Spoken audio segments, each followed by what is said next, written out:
Welcome to another edition of RCE. Again, this is Brock Palen. You can find us online at rce-cast.com. You can find links to all the blogs and to Twitters and the entire back catalog. There's also an RSS feed, and you can find us in the iTunes library. Once again, I have Jeff Squyres from Cisco Systems and one of the authors of OpenMPI. Jeff, thanks a lot for your time. Hey, Brock, sure. Good to be here. Hey, you remember that time when that guy wrote that blog article about that thing that kind of blew up the whole HPC community and whatnot? He was saying that MPI is killing HPC and all that stuff. Do you remember that?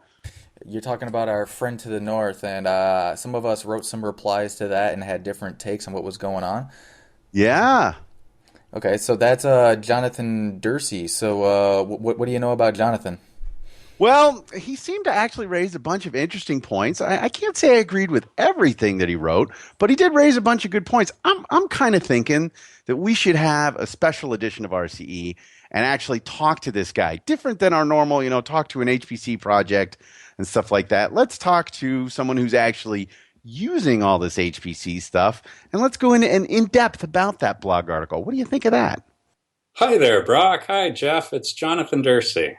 Oh, what a coincidence. We were just talking about you. All right, all the canned setup aside, Jonathan, thanks for joining us today. I wonder if you could give us a quick background on yourself and introduce yourself to our listeners. Sure, thanks. I'd be happy to. So my name's Jonathan Dursi. I blog now a little bit at dursi.ca.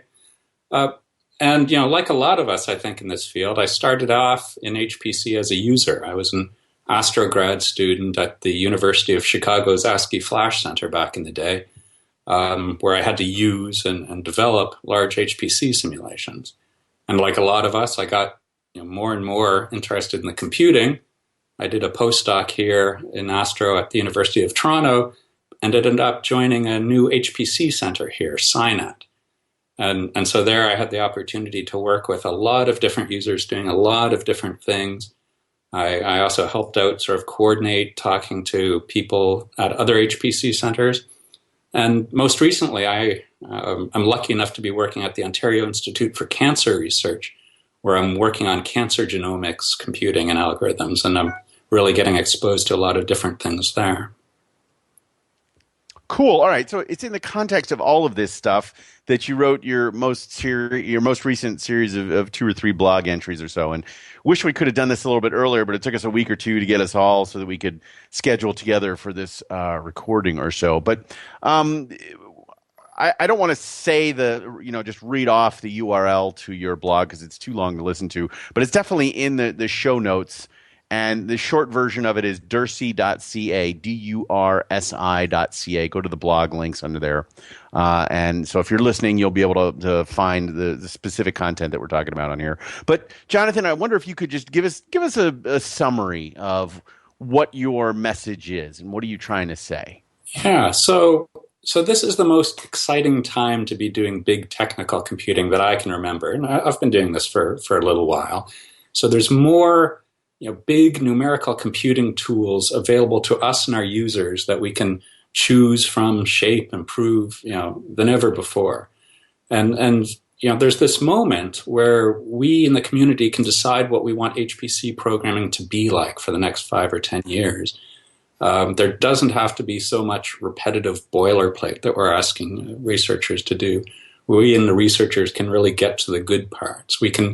And if we choose this right, we can choose to be relevant and helpful not only to our traditional HPC users, but to this growing group of biology, of big data users that are out there doing really interesting research.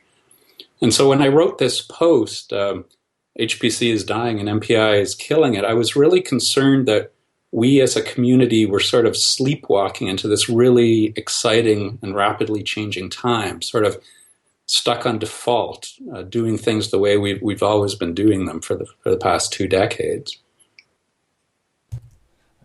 So I can't help but agree with that more, but I can't help but feel like, if you remember my reply about that exact topic, and I'm excited about these tools too, and I've been working with a lot of non-traditional users who have structured data and are kind of moving from spreadsheets to DBMS systems to using things like Spark, is in my notes I had legacy and user education.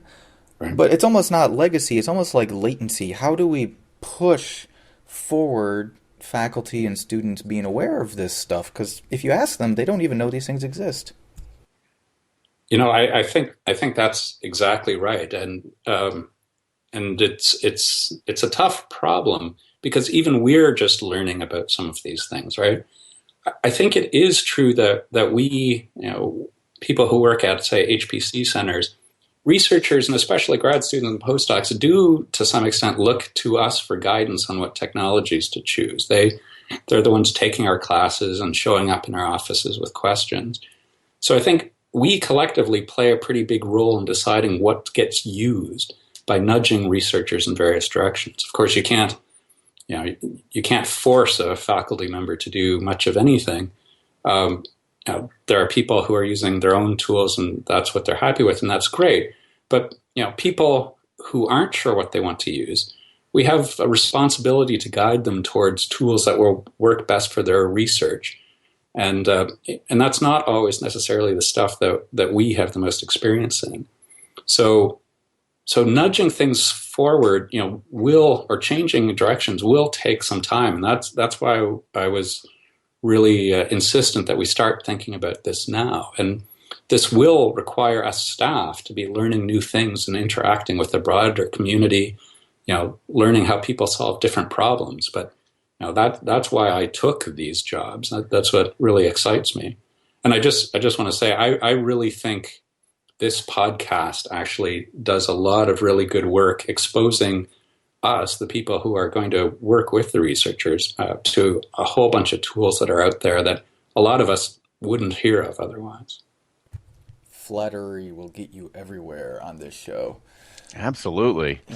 Yeah, so just to add on to that, I mean, something that I found is that a lot of students, so I work in a university, not a research lab, and I wonder if the experience is different. You can tweet us whether or not you think it's a different experience at research labs. But among graduate students, they pretty much do what other people in their lab are doing, which pretty much always trickles back to what their faculty told them to use. And we're finding that they are a lot of times the least educated in terms of what new things are out there. And so when you ask someone, it's like, why are you using Fortran 77? It's like, well, because isn't that all there is? And they just don't know there's anything else. I think a very illustrative example is a lot of the math libraries that have been out there for a long time. BLAS and LAPACK have been around for a couple of decades now. And many times I'm still educating users that like, hey, I know it's only a triple for loop, but you really shouldn't write that yourself. So getting more education out there, I think, is really important. It really is. And it's tough because doing that well, this is sort of a bigger policy question, but to really help researchers make use of even the tools that already exist and are venerable, like LAPACK, like you point out, that takes a lot of boots on the ground, a lot of people working with researchers so they can take advantage of even what already exists. If we want researchers to be able to take advantage of new things, all the more so, because they're just not going to be able to pick up a book on. I'm going to use Spark as an example. I don't even think Spark necessarily is ready for HPC use, but there's no book Spark for HPCers that a diligent grad student is going to be able to pick up and learn on their own. Yeah, and I have to color my remarks with I haven't worked directly with users since I left academia 9-ish years or so ago.